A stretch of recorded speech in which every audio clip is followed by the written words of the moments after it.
comme des cheminots dans mon danger.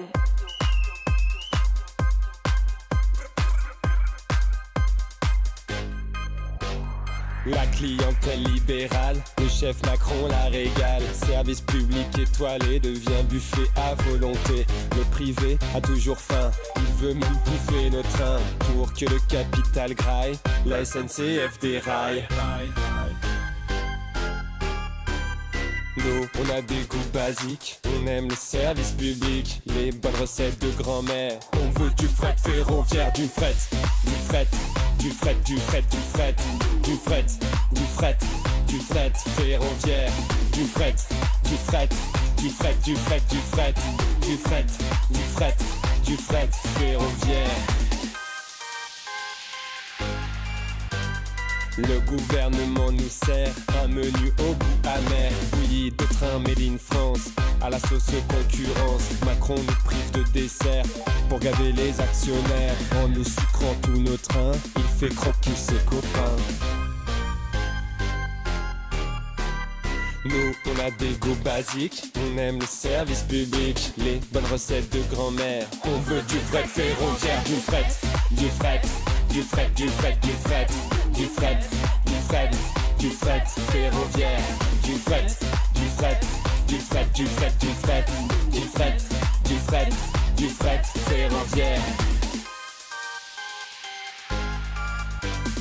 Les farandoles de wagons, ça reste sur la digestion. Des politiques qui ringardisent les trains pleins de marchandises. Même si c'est plus écolo, le chef dit que c'est un torboyau. Plutôt qu'un bon verre de gnôle, Macron préfère les bagnoles. Et même si t'en as trop bouffé, tonton Manu va te gaver d'autoroutes pleines de camions, d'eau fumée, de pollution. Et si la planète dégueule et que le climat c'est le spell de cette grosse indigestion, c'est toi qui paieras l'addition. Nous, on a des goûts basiques, on aime le service public, les bonnes recettes de grand-mère. On veut du fret ferroviaire, du fret, du fret, du fret, du fret, du fret, du fret, du fret, du fret ferroviaire, du fret, du fret, du fret, du fret, du fret, du fret, du fret, du fret ferroviaire. Nous, on a des goûts basiques, on aime le service public, les bonnes recettes de grand-mère. On veut du fret ferroviaire, du fret, du fret, du fret, du fret, du fret, du fret, du fret, du fret ferroviaire, du fret, du fret, du fret, du fret, du fret, du fret, du fret, du fret ferroviaire.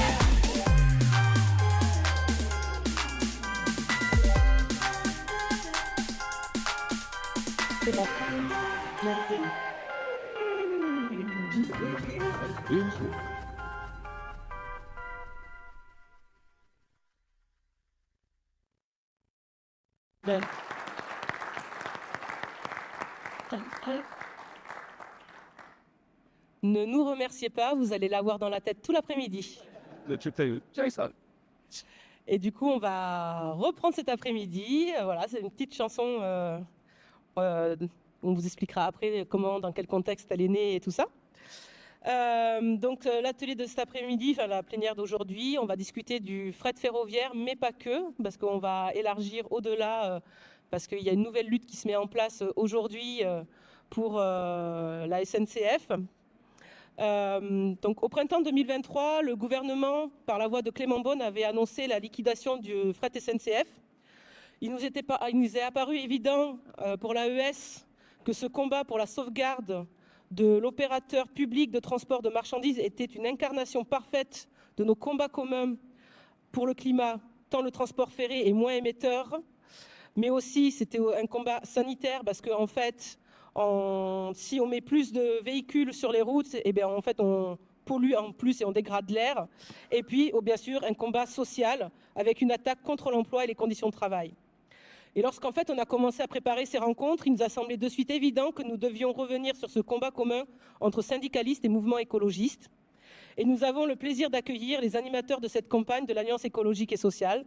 Donc Julien Trocaz, qui est secrétaire national de Sudrail, François Chartier de Greenpeace, Rem de Planète Boom Boom, auteur du clip que vous venez de voir, Et puis depuis qu'on a commencé à préparer ces rencontres, il y a une nouvelle actualité qui s'est invitée dans le débat, avec la confirmation par ce nouveau gouvernement donc, de la liquidation de Fret SNCF, mais également de la privatisation de plusieurs lignes de TER, et enfin le plan de 100 milliards d'investissements dans le rail qui avait été annoncé par le gouvernement Borne, qui a été totalement mis aux oubliettes. Donc c'est dans ce nouveau contexte que se déroulent nos rencontres, avec la perspective d'une mobilisation des cheminots et cheminotes le 21 novembre prochain, puis, si rien ne bouge, la reconduction de la grève le 11 décembre. C'est pourquoi il nous a semblé important de profiter de cette journée pour apporter notre soutien à la mobilisation en cours, et notamment en invitant les membres de l'intersyndicale cheminote à intervenir aujourd'hui. Donc en plus de notre camarade Julien de Sudrail, on a le plaisir de recevoir aujourd'hui Thomas Cavelle, qui est le secrétaire général de la CFDT Cheminot. Et on a Thierry Nière qui s'excuse, qui devait être là pour la CGT, mais qui ne peut pas être là aujourd'hui, mais qui s'excuse de ne pouvoir participer à cette table ronde. Et donc, on va peut-être commencer par le clip.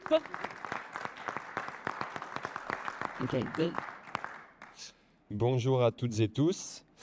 Je m'appelle Rémi, je suis effectivement sans ma veste zèbre pour aujourd'hui, mais membre du collectif Planète Boom Boom, qui est à l'origine du clip que vous venez de voir.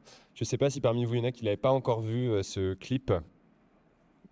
Ok, c'est bien, ça veut dire qu'on peut continuer à le faire tourner, qu'il y a encore tout le monde n'en a pas encore trop marre.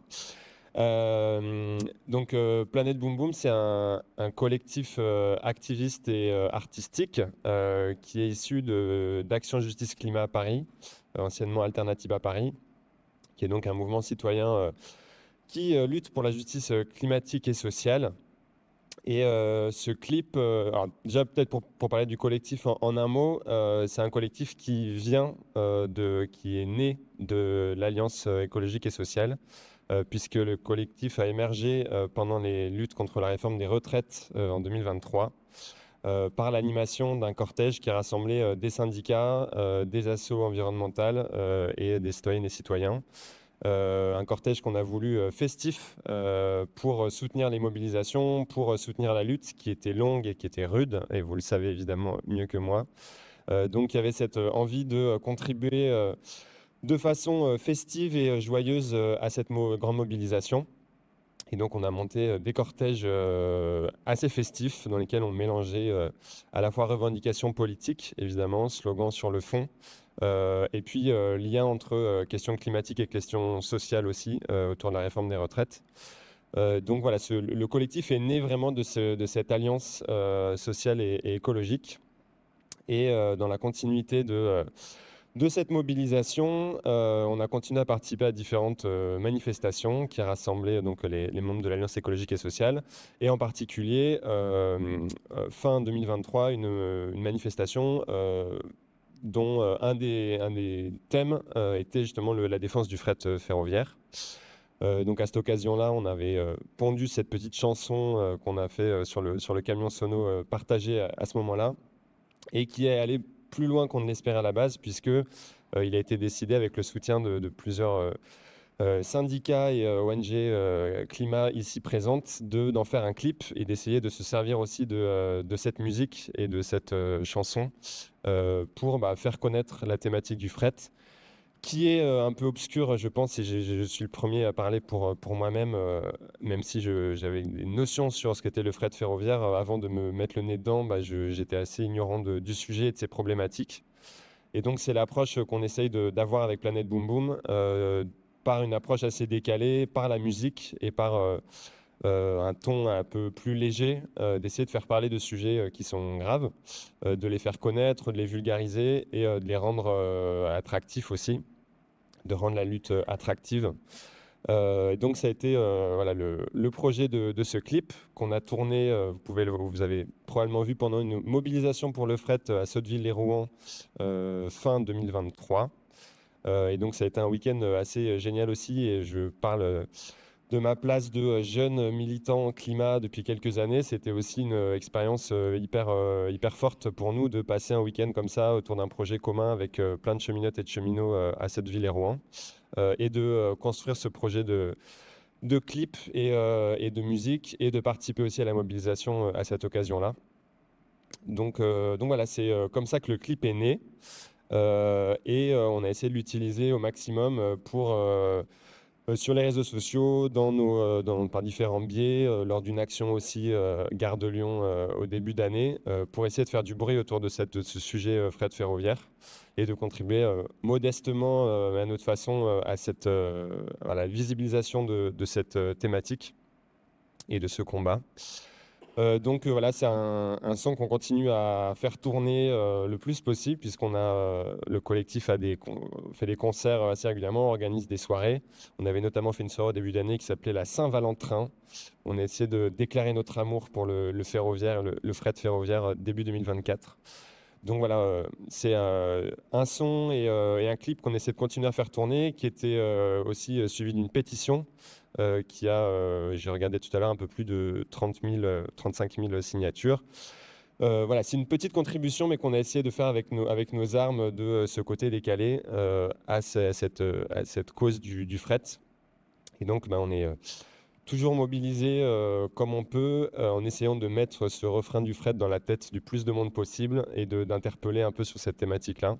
Donc on va continuer à le faire et on sera aussi aux côtés des cheminotes et des cheminots pour les mobilisations qui arrivent sur la fin d'année. Oui, merci et très rapidement parce que beaucoup de choses ont été dites et puis ce qui est aussi important, c'est de raconter ce qu'on a fait, mais comme tu disais, de mettre en perspective parce que c'est une lutte qui n'est pas terminée. Mais donc clairement pour le collectif, pour l'Alliance écologique et sociale, ça a été notre campagne prioritaire cette année. Et c'est vrai, pour reprendre la discussion qu'on avait ce matin, là, il n'y avait pas d'ambiguïté sur la cohérence complète par rapport à la question de la voiture électrique et d'un point de vue social, comme tu disais, Julie, mais aussi évidemment d'un point de vue environnemental. Pour nous, à Greenpeace, la défense du fret ferroviaire, elle a pas posé du tout de questions et pour l'ensemble des organes écolos non plus, parce que évidemment, la conséquence, ça veut dire qu'à la place, c'est des camions. Et c'est complètement à rebours de ce qu'on porte, c'est-à-dire la sortie du pétrole, la transition. Et de même, on est vraiment finalement au cœur un peu de l'objectif de cette journée, c'est-à-dire de trouver de se mobiliser, de porter des luttes qui soient cohérentes et transformatrices, et d'un point de vue social et d'un point de vue environnemental. Donc, tout ça pour dire en deux mots, il n'y a pas eu de débat entre nous et c'était assez évident que que ça fonctionnait pour l'Alliance écologico-sociale et que c'était prioritaire. Mais une fois qu'on a dit ça, se poser la question, déjà, qu'est-ce qu'on demande? Et ça a été un élément de discussion. Et on a évidemment suivi, c'est les cheminots qui nous ont évidemment donné tous les éléments de réflexion à ce niveau-là. Mais cette idée donc de porter un moratoire, donc d'avoir un objectif très précis et d'une certaine manière aussi, c'est pour ça que je dis que c'était la campagne prioritaire, c'est-à-dire un objectif qui nous semblait atteignable. On ne voulait pas juste être là à côté, protester, se dire on est contre le démantèlement, mais c'est foutu et c'est pas gagnable. Et l'idée avec cette position en faveur du moratoire, c'est qu'on pensait que justement, et c'est ce qu'on continue c'est l'idée de continuer aussi, que ça c'était gagnable. Et que, en revanche, ce qui semblait difficile, autant la défense du ferroviaire pour le grand public, ça parle, autant, comme tu disais, le fret c'est pas un sujet très connu.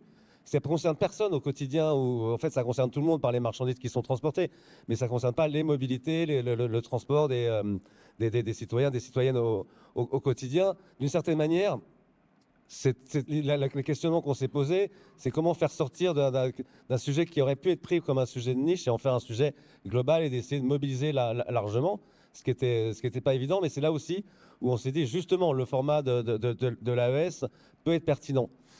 Et là, du coup, ce que ça nous a amené comme réflexion, et c'est ça qu'on veut partager aussi aujourd'hui, parce que ça ouvre des idées, des pistes sur quels sont les outils et comment on peut développer des tactiques pour justement arriver à mobiliser, alors qu'on n'est pas le sujet qui domine les médias, comment occuper de la place en sachant qu'on n'allait pas forcément faire le 20h typiquement.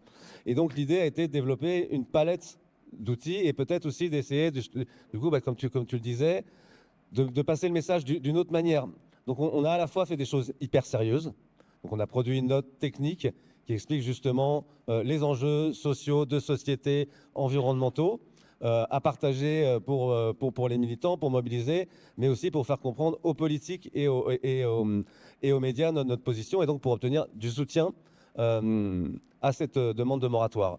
Un des éléments qu'on a trouvé intéressant justement sur l'aspect très, très politique, très plaidoyer, c'était de s'appuyer sur la séquence des élections européennes, pas parce que la question du démantèlement et les positionnements du gouvernement là-dessus pouvaient se traiter au niveau européen, mais c'était de faire entrer ce sujet globalement des transports du ferroviaire dans le débat des élections, et pour avoir justement un soutien des candidats, des têtes de liste, d'une certaine manière pour ramener le soutien des politiques à notre demande, en s'appuyant sur cette d'une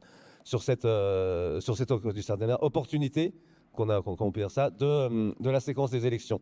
Et après, ce qui nous a semblé aussi intéressant, et ça tu l'as dit, je vais pas revenir dessus, c'est de voir un peu comment on peut faire un peu un pas de côté, et autant la mobilisation, elle est extrêmement sérieuse, autant le faire en s'amusant, le faire en portant aussi une note humoristique, ça amène d'une certaine manière une autre dynamique.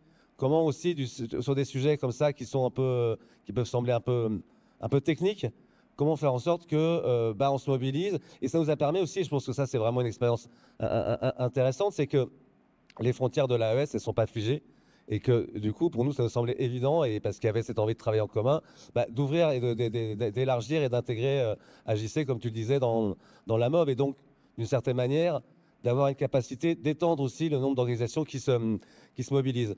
Très rapidement, on est aussi passé par des formes de mobilisation plus classique, d'une certaine manière, comme tu le disais, participation aux manifs et aux manifs de cheminots, mais en amenant cette note avec, comme on l'avait fait pour la réforme la lutte contre la réforme des retraites, cette note musicale, festive, etc. Ce qui franchement donnait une bonne ambiance dans les manifs, et ça c'est vraiment chouette. Et aussi, ça rejoint un peu ce qu'on a un peu évoqué ce matin.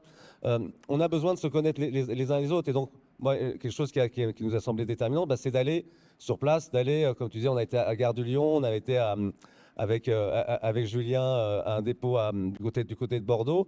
Donc également d'aller sur le terrain, d'aller à la rencontre des cheminots. Là, je parle avec le point de vue évidemment de Greenpeace, des ONG, mais c'est-à-dire pas juste rester dans notre bureau et faire des communiqués de presse et sortir notre note, mais d'aller sur le terrain, d'aller là où justement la mobilisation des salariés concernés avait lieu, et de contribuer à y participer. Donc tout ça pour conclure, et la mobilisation, nous on espère évidemment qu'elle se prolonge et qu'elle s'élargisse et qu'elle aboutisse. On pense toujours que ce moratoire, c'est notre objectif, et de le faire d'une certaine manière. C'est un peu je trouve rien n'est fini, mais c'est un peu une configuration d'une campagne assez idéale pour l'Alliance écologique et sociale. On s'est souvent posé des questions sur quelle lutte, on a évoqué ce matin Chapelle Darblay, quelle lutte fonctionne bien et quelles luttes peuvent permettre justement de faire vivre cette dynamique. Celle-là, elle est parfaitement. Et puis, comme je disais, les formes de tactique, les modes de mobilisation, les modes opératoires qu'on a utilisés, ça montre aussi qu'on s'enrichit les uns les autres avec nos cultures différentes pour porter une lutte commune. Ça permet aussi d'ouvrir à d'autres publics. Donc voilà, en quelque sorte, je faisais un peu l'éloge de notre campagne, mais c'était un peu l'idée, comme bilan, et à partager et à ouvrir la discussion. Ouais. Merci. Bonjour à tout le monde. Juste avant, enfin pas en préambule, mais un peu en intro, je voulais quand même dire que, ma prise de parole, mais c'est pas ça le plus important, mais aujourd'hui, évidemment, de se retrouver là devant vous à quelques jours du début d'un conflit social, et je pense que ce que a dit François, les frontières de l'AES ne sont pas fermées. Ça veut dire à la fois donc déjà des membres de l'AES et des militants et militantes de la FSU, d'organisations, d'associations écologistes, tout, et de recauser devant vous du fret, mais aussi avec mon camarade Thomas Cavel de la CFDT Cheminot et Thierry Nière, et je le redis, donc secrétaire général de la CGT Cheminot, qui s'excuse de ne pas être là aujourd'hui, mais qui voulait être là, montre bien quand même que tout ce qu'on veut construire porte ses fruits, et que nous, c'est pas anodin en fait. C'est pas anodin aujourd'hui, à quelques jours de rentrer dans une lutte, on puisse parler et prendre un peu de force et de courage. Donc c'est plutôt bien pour notre camp quand on arrive dans ces moments-là moi, je rebondis quand même sur l'alliance écologique et sociale. Qu'est-ce que ça nous a apporté?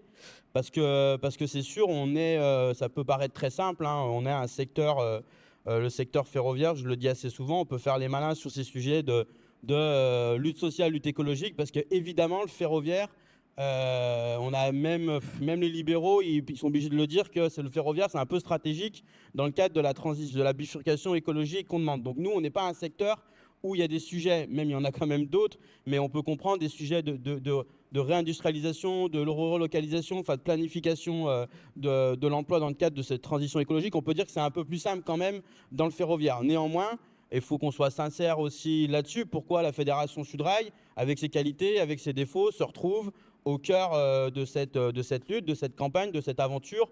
Bon, on a l'Union syndicale solidaire qui a porté comme d'autres la création, et nous, et voilà, je vais le dire très sincèrement, peut-être d'une manière un peu, pas corpo, mais au moins catégorielle, on s'est dit, bon, bah putain, on a un combat sur le fret, là, et ça serait quand même bien, bon, ils vont nous aider, parce que là, quand même, ils peuvent venir nous aider.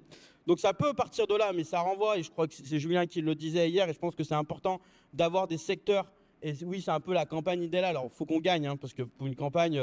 ça serait cool qu'on gagne quand même pour que ça soit vraiment idéal, et que le clip devienne un hymne. Mais par contre, c'est où c'est important d'avoir un secteur professionnel quand même pour porter et qui permet le secteur professionnel de même d'élargir l'unité, parce que c'est ça aussi. On a une unité syndicale à la SNCF qui, moi, je considère plutôt exemplaire dans la période et nécessaire, parce que si on en a besoin, hein, d'unité, je crois, dans la période.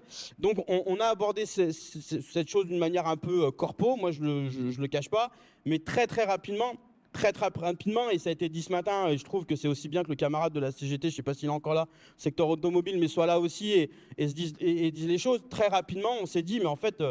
il y a un truc à jouer ensemble et on est fait pour construire un champ de lutte. Moi, c'est mon dada, là, un champ de lutte partagé dans la période. Et pourquoi ça, construire un champ de lutte partagé? Parce qu'en gros, ils veulent absolument pas que nos grèves, nos mobilisations, nos conflits, les fameux preneurs d'otages pour les vacances de Noël ne rentrent pas en interaction avec des luttes écologiques, avec des mobilisations écologiques. Il ne faudrait absolument pas qu'on rentre en interaction. Ils ne veulent pas ça, en fait, nos ennemis. Et donc, on s'est rendu compte que dans le cadre de l'AES, et ça se traduit avec les mobilisations, les actions, nous des journées de grève, mais le côté plaidoyer ou le côté argumentation ou même lobbying entre guillemets avec les pouvoirs, avec les forces politiques de gauche, tout ça a fait voir qu'on est rentré en interaction et qu'on a tout mis sur la table et ça a renforcé. Et deuxièmement, sur le syndicalisme, mais comme le mouvement social, en fait, il y a besoin quand même de créer un peu de l'envie, un peu de l'engouement. Et ça, l'AES et cette aventure-là a fait ça, parce que évidemment, mais tout le monde en doute. Moi le premier, nous, notre fédération Sudrail les premiers, on doute encore, mais on en a des moments de doute quand tu rentres dans le combat, parce qu'en plus, la privatisation, avec Thomas, on en parlera, c'est un processus, ils le disent assez, que ça fait 20 ans qu'on était au courant, et évidemment, on ne serait pas là aujourd'hui, vraiment, et je ne sais pas si... oui, il y aurait un conflit qui partirait sûrement, mais je ne pense pas que ça aurait le même poids si on n'avait pas eu cette aventure, et si des moments de doute ou d'engouement, bon, bah voilà, alors tu peux écouter le clip, mais tu peux avoir juste, et je finirai sur la partie AES là-dessus, sur apprendre à se connaître, des camarades, pour pas le nommer Julien, mais de la FSU, qui prend des nouvelles de toi en fin de semaine, et pour dire, vous en êtes tous sur la campagne, et qui remet là-dessus. Donc ça, c'est vraiment, moi je pense là-dessus, c'est évidemment, alors, je sais pas si c'est une campagne idéale, mais c'est beaucoup, il faut, moi je pense, s'appuyer là-dessus. Maintenant, quand j'ai dit ça, nous, on prépare un affrontement social et écologique face au gouvernement et à la direction d'entreprise. Parce que, je vais essayer de ne pas être long pour que Thomas complète, parce qu'évidemment, on a affaire à un scandale écologique et à un carnage social. Clairement, c'est ce qui est en train de se jouer. Ce qui pose quand même la question et ça a été dit aussi sur le fret, mais le fret, j'ai envie de dire, alors c'est jamais trop tard, mais c'est pas quelque chose qu'on parlait beaucoup, du fret ferroviaire, du fret public. Bon, par contre, des camions qui passent devant des écoles, dans des villages, dans plein d'endroits, il y en a beaucoup de ça. Et ça peut changer, et le fret peut changer un peu plus la vie du quotidien des gens, quand même, ou même la santé, parce qu'il y a un vrai sujet de santé. Ici, celles et ceux qui connaissent la vallée de l'Arve, par exemple, qui allaient au tunnel du Mont Blanc, là, il y a un vrai sujet de santé, mais un sujet de jeunes dans l'école à Cluse. Le nombre d'asthme est important, même c'est mortifère. Donc il y a un vrai enjeu, mais sauf que le fret, on n'est jamais arrivé. Des fois, il y a des sujets que, bah voilà, alors est-ce qu'il faut toujours se focaliser sur les médias et de se dire, comme ça passe pas dans les médias, parce que des fois on se dit ça ou c'est pas, donc on baisse un peu les bras et on n'en parle pas. Et le sujet du fret doit nous faire réfléchir aussi là-dessus, sur des choses des fois qu'on peut ne pas abandonner et qu'on se retrouve là à vitesse V, parce que c'est ça qui est en train de se passer, à expliquer les enjeux du fret, alors que c'est évidemment un éclatement des politiques de transport et de la libération, tout ça, qui date d'année en année en fait. Et évidemment, en plus, on joue sur un truc où c'est pas notre faute, c'est de l'Europe, c'est là. Et on peut, avec le conflit, pareil, enfin, la mobilisation dans l'agriculture, c'est exactement pareil. Enfin, on peut faire des passerelles là-dessus.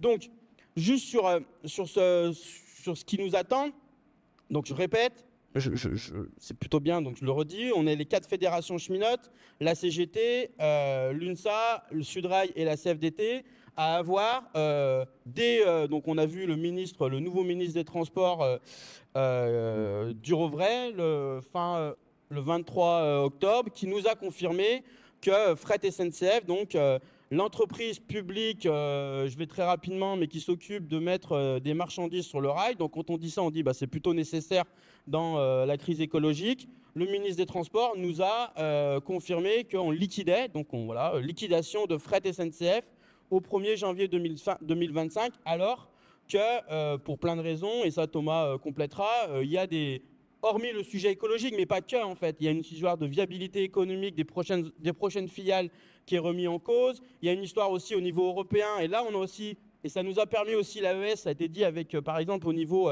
faire du lobbying, entre guillemets, avec des députés européens. Par exemple, on sait que la commissaire de la concurrence, donc ça change, là il y a une instabilité, ça va changer, ça va être une écolo-socialiste espagnole qui arrive au 1er décembre, et en gros on sait que le gouvernement français pourrait retourner au combat un peu pour défendre Fret SNCF. Évidemment, quand on leur dit ça, ça donne de l'argumentation, parce qu'on le sait, parce qu'on est arrivé à tisser des liens, mais ils le font pas. Donc, on a une séquence où là, on considère que c'est encore pas perdu. L'heure est très grave. Et ça, il faut le comprendre. C'est que ça sera... Enfin, on pense quand même que ça va être irréversible. Ça veut dire que quand on va liquider une Fret SNCF, une entreprise publique, pour revenir en arrière, donc d'avoir... une activité de transport qui est entre guillemets à la main de la puissance publique, et donc si un jour il y a une politique des transports qui dit allez, on met des marchandises sur le rail, je peux vous assurer que le problème c'est que quand il fait ça, ils enlèvent des rails concrètement. Vous avez sûrement dû voir dans vos territoires qu'on enlève des rails. Ça veut dire, alors on peut des fois on les transforme en couloir vert, ou je sais pas comment ils appellent ça, piste cyclable, ou alors des fois on met du bitume et on bétonise avec tout le sujet.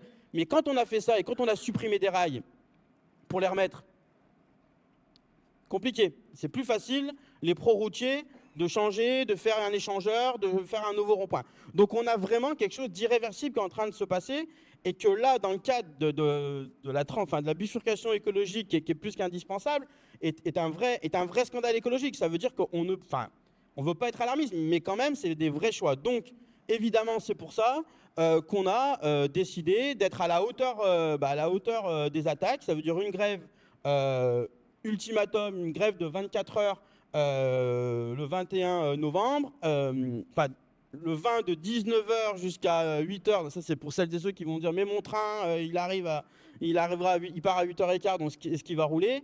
Et puis le 11 décembre à partir de 19h, là, c'est une grève reconductible. Je dis aussi là-dessus, sur le caractère unitaire et de voir des choses qui sont possibles, c'est que la stratégie, elle est adoptée par les 4, et même le sujet de la 24 heures, en fait, la 24 heures, on l'a mis dans une perspective d'une grève reconductible. On a des débats, des fois, dans le mouvement syndical, de dire les 24 heures, elles servent à quoi? Mais là, on a vraiment intégré une 24 heures dans un sujet de perspective, décidé par les 4 fédérations, parce qu'on considère que les enjeux sont très importants. Donc, on a une réponse unitaire, moi, il me semble, à la hauteur de la situation, que les fédérations ont pris leurs responsabilités. Maintenant, évidemment, je ne vous dis pas que le corps social cheminot doute aussi, en fait. Doute, et c'est là qu'en fait, les soutiens, l'Alliance écologique sociale et tout ça rentrent en jeu, en fait. Et le mouvement social, ça veut dire qu'évidemment, ces prochains jours, on va avoir besoin de toutes les formes de soutien, évidemment, alors tous nos alliés au sein de l'Alliance écologique, mais pas que, en fait. Toutes celles et ceux qui aujourd'hui, si celles et ceux qui soutiennent la lutte écologique, tout ça, évidemment, il va falloir nous soutenir et soutenir les cheminots et les cheminotes. C'est pareil pour toutes celles et ceux qui s'intéressent, parce que, et je finirai là-dessus, moi j'ai quand même la conviction c'est l'une des premières fois dans mon secteur qu'on fait une vraie grève. Alors grève sociale, c'est toujours social, mais une vraie grève écologiste. Enfin, c'est une vraie lutte sociale et écologiste qui commence et qui va commencer à partir du 21 novembre à la SNCF. Et là, ça vaut le coup vraiment de nous soutenir parce que tout ce qui a été dit ce matin, et sur le changement de politique des transports, on a plein de scénarios et on sait. Mais en fait, à un moment donné, pour obliger ces politiques de transport, il faut dire un stop quand même. Il faut dire un stop de ce qu'ils sont en train de faire et après, on pourra créer des perspectives. Donc, si on met un stop juste à la liquidation, qui met un moratoire, évidemment, ça donnera d'autres perspectives parce que le moratoire, c'est pour faire des alternatives et des alternatives qu'on cause depuis 48 heures ensemble. Voilà. Merci beaucoup, bonjour à toutes et à tous. Je souhaitais tout d'abord évidemment vous remercier très, très sincèrement et chaleureusement pour cette invitation. Et comme l'évoquait Julien à l'instant, le sujet du fret, qui est un sujet d'entrée en fait dans un combat évidemment un peu plus global, nous paraît très très important. Et ça a été dit, ça a été redit, mais il faut vraiment impérativement le souligner. Le caractère de l'unité syndicale autour des sujets qui sont devant nous est un élément absolument essentiel parce que la lutte qui s'ouvre devant nous, le 21, le 11, après, en plusieurs étapes, effectivement, il y a une stratégie qui a été posée, qui a été partagée autour de ces éléments-là. Cette question-là, moi, ce que je souhaiterais vraiment souligner, c'est que évidemment, elle s'intègre dans une question globale, mais vraiment, ce que je souhaiterais souligner, c'est qu'elle pose deux questions essentielles. D'abord, elle pose une question essentielle autour de la question démocratique. Ce qui est en train de se passer sur fret, ce qui est en train de se passer sur l'ouverture à la concurrence, ce qui est en train de se passer plus globalement. Vous l'avez certainement entendu parler sur « il faut 100 milliards pour le réseau ferré ». 100 milliards. Voilà une somme absolument colossale et délirante. On est tous d'accord là-dessus.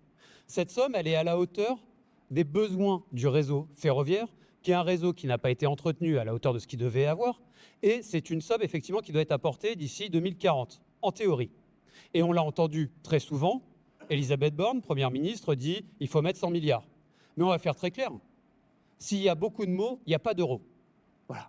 On est dans un contexte d'austérité, on le sait. Et cette question donc qui est posée, c'est la question du devenir d'un outil commun, qui est celui du ferroviaire, de l'outil réseau ferroviaire, qui permet d'apporter un grand nombre de solutions, qui sont des solutions à la fois évidemment nécessaires à une transition énergétique écologique, qui sont aussi des solutions absolument indispensables dans des politiques publiques à vocation sociale.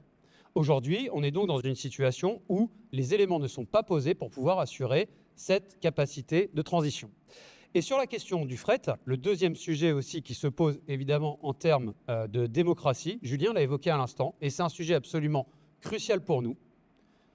En 2023, en mai 2023, Clément Beaune, le ministre des Transports, nous reçoit et nous dit « il y a une commission d'enquête au niveau européen qui accuse la France d'avoir donné des aides illégales à hauteur de 5 milliards pour fret SNCF. » Alors pour faire clair, au milieu de tout un jargon technocratique, c'est vous avez un groupe SNCF qui a été créé en 2018 par un gouvernement qui nous dit les yeux dans les yeux en 2018, et on a assisté aux mêmes réunions avec Julien à cette époque, avec une ministre des Transports qui ensuite a été Première ministre, et qui nous dit les yeux dans les yeux, vous inquiétez pas, ce qu'on est en train de mettre en place, d'un point de vue européen, c'est totalement compatible. Bon bah boum patatras, 5 ans après, fin de l'histoire, ça l'est absolument pas. Et aujourd'hui, cette décision, donc le 23 octobre, quand on voit le nouveau ministre des Transports, François Durovray, qui nous confirme effectivement cette décision, qui est le choix du pire, eh bien, l'État français a fait le choix de ne pas se battre contre l'hypothétique menace d'une enquête, et deuxièmement, n'a pas fait le choix de retourner voir la Commission dans sa nouvelle composition qui va arriver. Et ça, je pense que c'est une question commune et collective de se dire finalement quelle est la valeur démocratique de décisions qui vont à l'encontre de l'intérêt commun. Et c'est un élément qui est effectivement pour nous extrêmement engageant, extrêmement fort.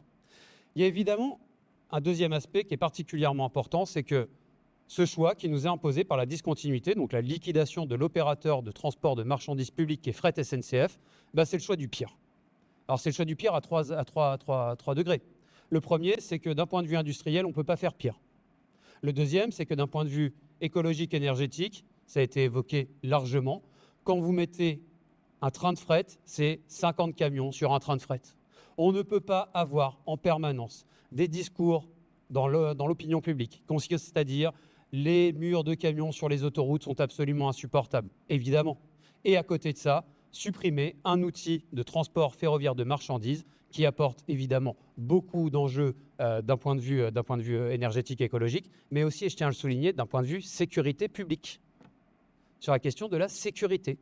Et ce sujet-là est absolument mis complètement de côté, quoi qu'il arrive. C'est le choix du pire aussi, et évidemment, et vous imaginez bien qu'avec Julien, c'est une part non négligeable de notre engagement d'un point de vue social. Quand on supprime un opérateur public comme Fret SNCF, eh ben, bon an, mal an, c'est 500 collègues qui sont sur le carreau. Et ça n'est que le début, je dis bien que le début, du pire de l'aventure. Parce que ce qui serait créé s'il n'y a pas de moratoire, ça a été évoqué, ce qui serait créé s'il n'y a pas d'autres décisions qui sont mises en place, ce sont 2 filiales qui vont devoir s'inscrire dans un contexte à la fois économique et géopolitique qui évidemment est tout sauf favorable à la logistique et à l'industrie. Et il est hors de question pour nous, et je dis bien hors de question pour la CFDT cheminot, mais pour l'ensemble des organisations syndicales ferroviaires, de constater dans 2 ans qu'on vient à l'enterrement des 2 filiales qui auront été créées parce que les conditions ne sont pas réunies, que les subsides publics ne sont pas mis sur la table et que les orientations de politique publique ne soutiennent pas une orientation vers une transition énergétique juste par le choix du transport ferroviaire de marchandises. Alors, évidemment, on va rentrer, nous, dans une logique de conflit. Julien l'a beaucoup évoqué. Oui, on a besoin d'aide. Clairement, on a besoin d'aide. On a besoin de tout le monde parce qu'on a 2 aspects qu'on doit traiter. Ça a été évoqué. Imaginez, je ne souhaite pas tirer des larmes particulières, mais imaginez pour le corps social cheminot, depuis 2018, première loi, 2019, retraite, 2023, retraite. Aujourd'hui, effectivement, fret, ouverture à la concurrence, on y reviendra, les 100 milliards sur le réseau. C'est vrai qu'il y a une charge d'engagement et une charge évidemment conflictuelle qui est très importante. On a besoin de force. Concrètement, on a besoin de force. Et le deuxième sujet qui est particulièrement difficile pour le corps social, au-delà des conséquences que ça peut avoir, ça a été évoqué sur la question du traitement médiatique. Et je crois que c'était dit, on ne fait pas le 20h avec le fret. Eh bien, on ne fait pas le 20h avec le fret, ça dépend quand. Hein. Je peux vous dire qu'on a passé un dernier week-end où on a eu... alors, on ne peut pas dire qu'on n'a pas l'habitude, mais enfin, on a pris notre torrent de boue, effectivement, pendant tout le week-end, sur une question qui est quand même absolument ahurissante. Quand on dépose une alarme sociale, quand on pousse, effectivement, une urgence à la négociation par rapport à une situation qui est purement inacceptable, et qu'on vient vous dire, mais attendez-vous les cheminots, là, posez votre préavis marronnier pour Noël, bon, d'abord, c'est faux. Il n'y a pas des grèves à chaque fois à Noël. C'est complètement faux. Mais en plus, quand on vient nous dire ça, ça veut dire qu'on occulte complètement, dans le message et l'engagement qu'est le nôtre, que ce pourquoi on se bat, c'est une question d'intérêt public. Nous ne sommes pas sur un combat qui serait celui d'un combat d'intérêt particulier. C'est faux. Et pour être tout à fait honnête, on a passé un temps, je pense avec Julien et d'autres camarades, à répondre à des médias qui revenaient systématiquement en nous disant « Oui, mais la semaine prochaine, vous avez une négociation sur les salaires. » Oui, on a une négociation sur les salaires. Ça s'appelle un agenda social. Ça s'appelle une négociation annuelle obligatoire. On ne peut pas faire autrement. Mais ce n'est pas ce qu'on porte. Ce qu'on porte, c'est bien la question de l'engagement pour un outil public. Et ça, évidemment, c'est particulièrement difficile pour le corps social de se voir ainsi caricaturé, de se voir ainsi renvoyé vers des stéréotypes qui sont faux et qui sont inadmissibles. Alors oui, nous avons bien évidemment besoin d'aide, nous avons besoin de tout le monde et nous avons évidemment besoin de tout le soutien possible. Et aujourd'hui, on sait évidemment pouvoir compter sur vous et c'est évidemment pour l'engagement qu'est le nôtre absolument précieux. Merci beaucoup.